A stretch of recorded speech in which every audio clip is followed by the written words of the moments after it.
Hi guys, welcome back to my channel. Today I'm going to show you how you can enable scroll lock or disable it in Microsoft Excel.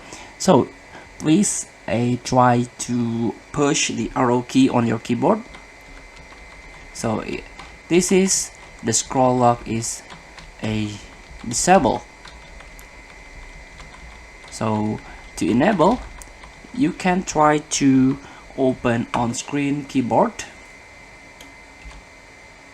Here, this one you can try to click, and the difference is if you try to push the arrow button, it will be like this. You cannot move the arrow because it's locked. You can just move the or slide the screen like this. But if you turn it on again or turn off the scroll lock here, you can move again like this.